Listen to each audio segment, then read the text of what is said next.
The oceans have been here for almost 4 billion years, carving the coastline, driving the climate, and controlling the destiny of life itself. This process begins far out at sea, triggered by nothing more than the breeze. First, a few ripples form. These act like sails, capturing the power of the wind. Steadily, the ripples grow until they become deep swells. But it isn't the water travelling, it's just the energy. It's possible to see this transfer of energy by looking at surfers waiting for a wave. Although the wave moves forward, the surfer doesn't go with it. They just rise up and down. That's because the water they're sitting in hardly travels into the shore at all. The ocean simply transfers the energy of the wave to the water in front of it. And this movement of energy would carry on pretty much forever if the land didn't get in the way. When the wave arrives at the shore, the water becomes shallow, so the base of the wave slows down. But the top runs on ahead until the peak topples over, creating the breaking wave. This is a moment when the energy captured from the wind in the distant mid-ocean is finally released. The largest waves crash down with the force of a 4-ton weight landing on your chest. Without water around you to absorb the blow, it would be fatal.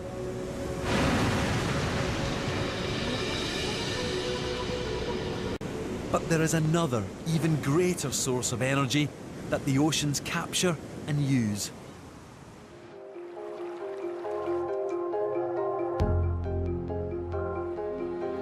The energy that creates the tides comes from gravity, provided by our nearest neighbour in space. The moon's gravity tugs at the water in our oceans while the Earth rotates beneath it. But the moon doesn't act alone.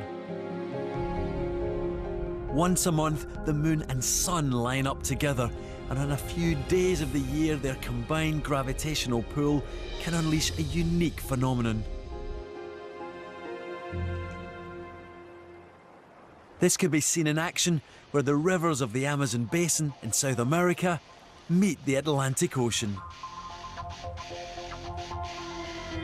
When a particularly large tidal surge from the Atlantic gets funneled into the increasingly shallow water of the river, it turns into a single powerful surging wave. A tidal bore.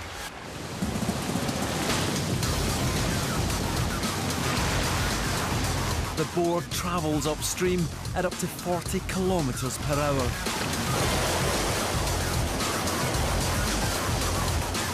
It rolls inland for tens of kilometers, tearing apart the riverbank along the way.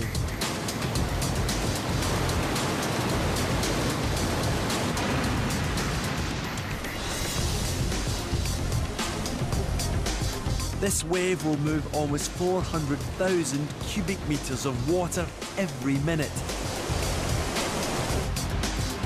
That's up to 4 times the flow of the Niagara Falls.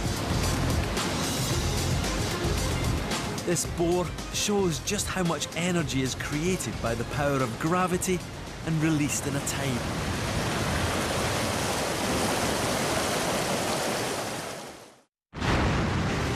It's when a high tide coincides with the biggest waves that the sea is at its most destructive. The high tide delivers waves to the base of the cliff, where they cause the greatest damage.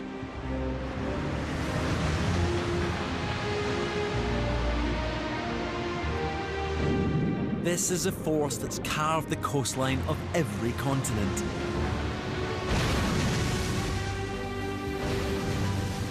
It's a battle for territory between land and sea It's been fought for billions of years.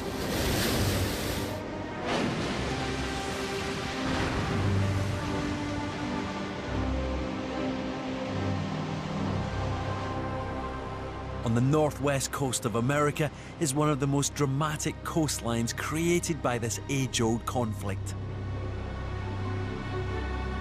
12 million years ago, the coastline looked very different. Even though the cliffs are made from a particularly tough rock known as basalt, the sea has attacked every line of weakness. Until today, only the hardest outcrops are left behind. Sea stacks. Yet even they will eventually be worn away.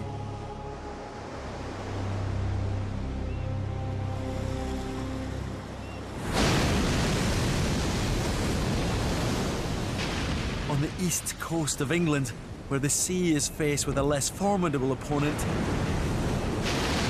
the whole process happens much more quickly. Here, the cliffs are just loose soil. This is what the sea destroyed in just 3 years.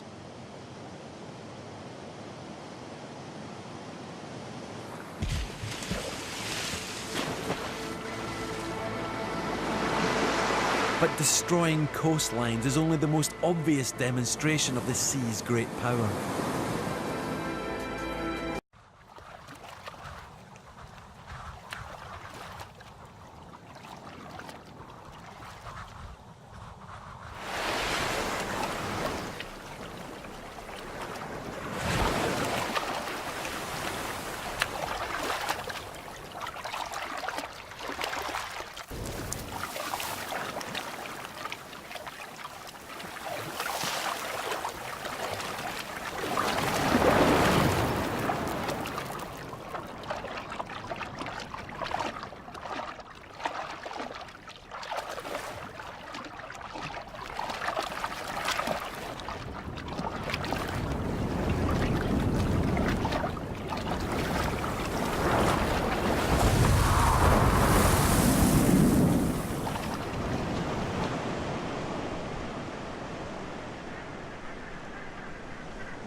let go.